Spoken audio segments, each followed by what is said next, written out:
Farina, Prodi PGSD semester 4. Pada kesempatan kali ini, saya akan membahas mengenai guru mengajar, melatih, dan mendidik. Saya mengajar guru, menurut para ahli adalah cara guru menampilkan dirinya dan berperilaku dalam proses mengajar, baik secara kurikuler maupun psikologis.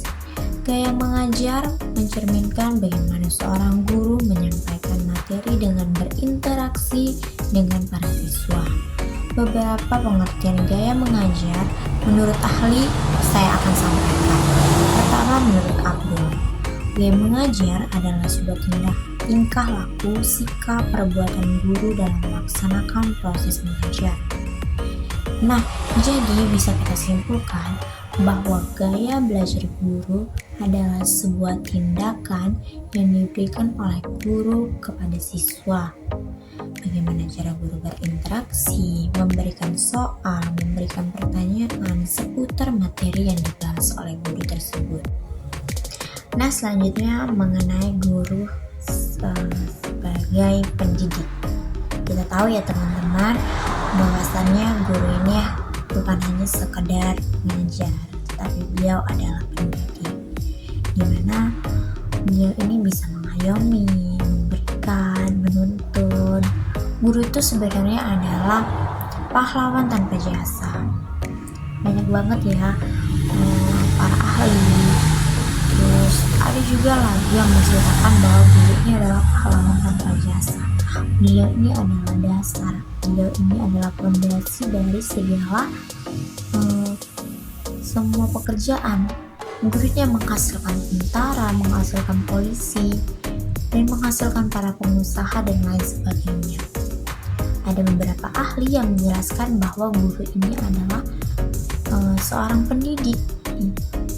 Baik, kita bahas sama-sama ya. Nah, guru mendidik menurut beberapa ahli. Yang pertama, menurut Kursial. Dalam proses pendidikan, guru tidak hanya bertugas memindahkan ilmu mereka pada siswa, tetapi juga membentuk sebuah karakter, kepribadian, dan kecerdasan, baik intelektual, emosional, spiritual pada peserta didik. Guru juga berperan sebagai fasilitator, motivator, dan teladan dalam proses pembelajaran. Mendidik sebagai proses perubahan. Guru memiliki tanggung jawab yang besar untuk memfasilitasi para peserta didik mereka secara intelektual maupun dalam hal akhlak kepribadian peserta didik.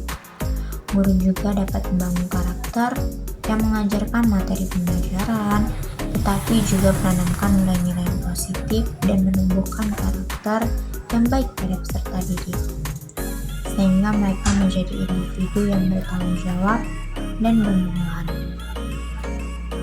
Guru berperan sebagai motivator yang memberikan dorongan semangat kepada peserta didik untuk terus belajar dan mencapai potensi yang mereka punya.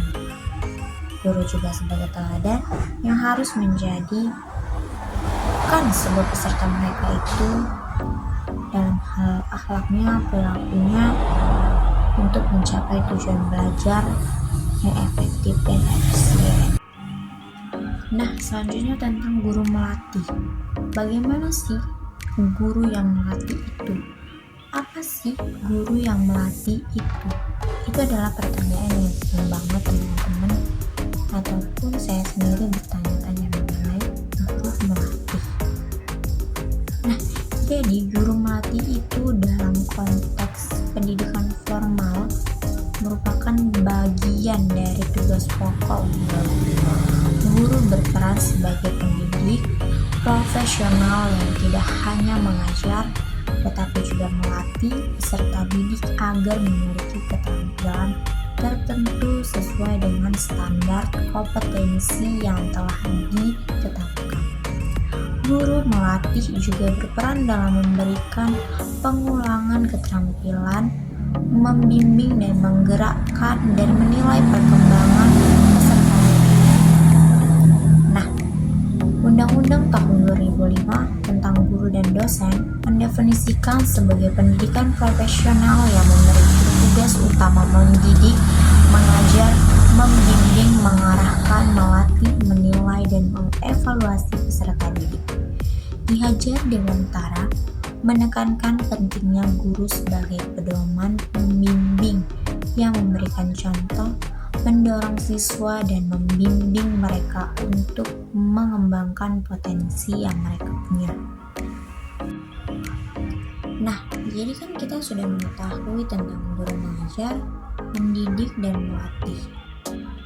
Teman-teman tahu nggak bagaimana cara guru untuk bisa meningkatkan 3 karakter yang diperankan guru dalam menyampaikan materi kepada siswa?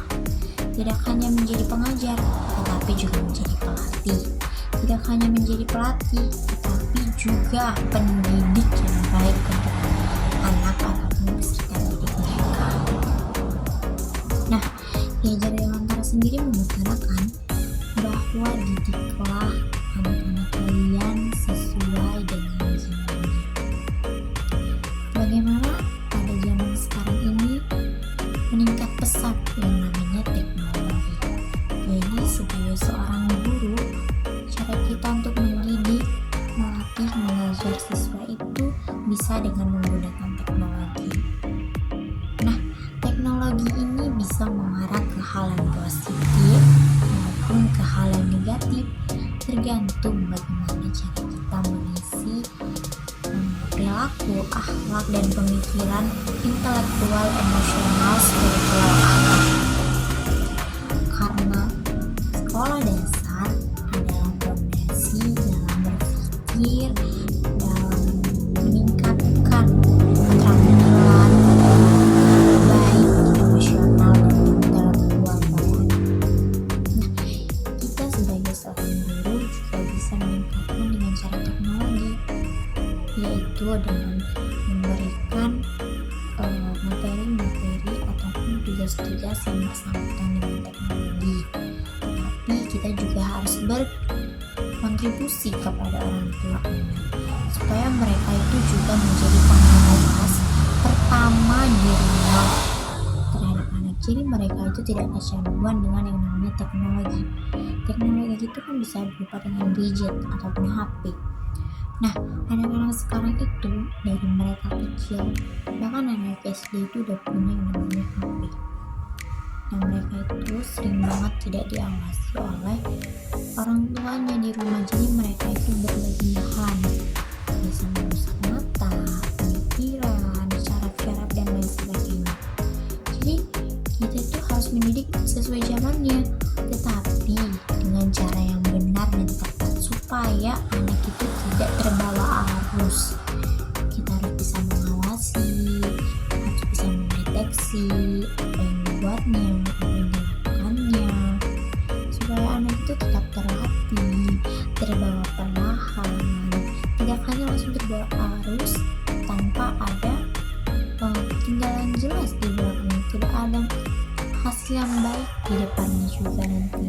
Jadi itu tadi, kita harus mendidiknya juga dengan pengawasan dari kita dan orang tua, serta memberikan lingkungan yang sehat, tidak membiarkan dia untuk bergaul dengan orang-orang yang lebih dewasa dari dia dan orang itu nggak baik, misalnya nakal dan lain sebagainya. Jadi kita itu perlu mengawasi